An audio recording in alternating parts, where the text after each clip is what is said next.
Good morning, this is Stephanie from Crochetverse, and this video is a quick go along with for the Romanian cord technique that I am using in my blog post for the mommy and child bracelets for the first day of school.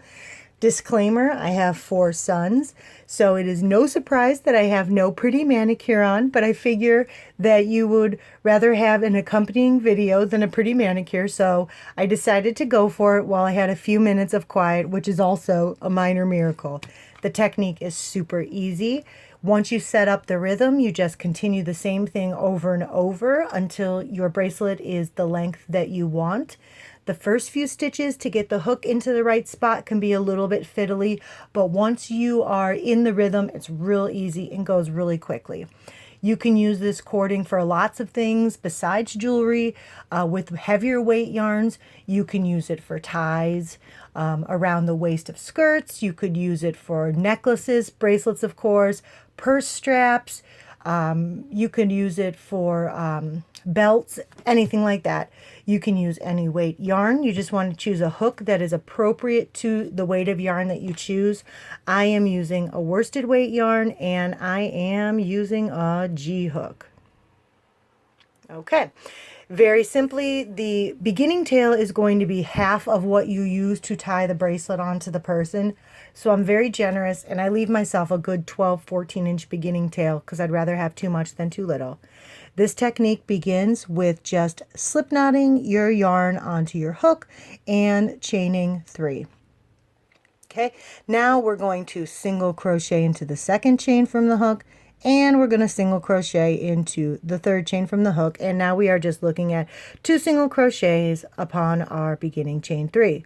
We are not going to chain 1, we are just simply going to turn our work over. Now we're looking at those single crochets from the rear. We have our first one here, our second one here, and then this loop right here that's kind of hanging out on the side. That loop is where we're going to work our stitches, our first stitch at least. Okay, so you're going to insert your hook in that little third loop that I pointed at and just pull up a loop and make a normal single crochet like you normally would. Now we're going to kind of work this in a tube formation, and as you work, a pair of bars, if you will present themselves upon each other over and over.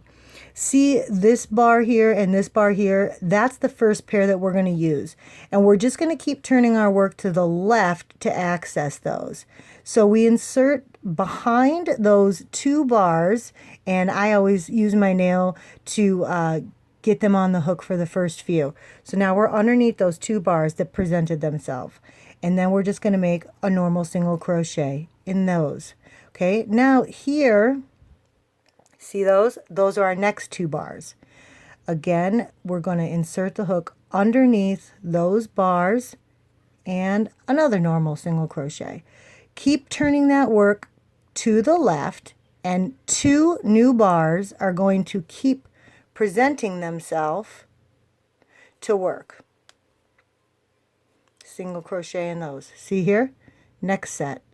It just keeps appearing over and over as you work. You're kind of inserting your hook down the center of the cord as it forms. These 2 bars here, those are the next pair. The same 2 bars are just going to present themselves over and over as you work. And you just keep inserting underneath those and make a normal single crochet. As you progress with a longer chain, it gets a little bit easier to get your hook underneath those bars, but in the beginning you got to use your nail a little bit, but you can see it's already easing up a tad. Underneath the 2 bars, single crochet. Right there's the 2 again. Just they appear over and over as you work. Oh, that one doesn't want to hop on. Let's use the nail for that. Oh, and back that up a smidge. Okay, next set of bars.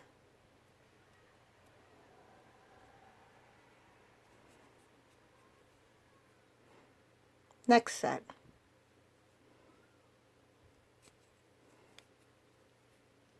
Sometimes they split apart a little bit. Don't let that confuse you. It's that one and that one.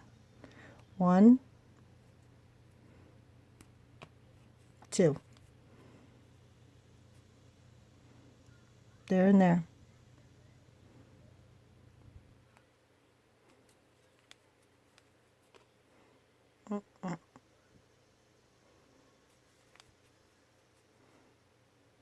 And that's it. You just repeat single crocheting in those 2 bars that present themselves as you turn your work to the left.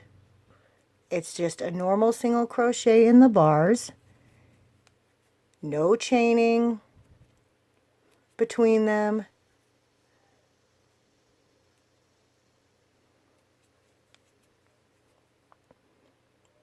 And as you can see, now that I'm getting a little taller, actually more work established, it's a little easier to get the hook into those bars.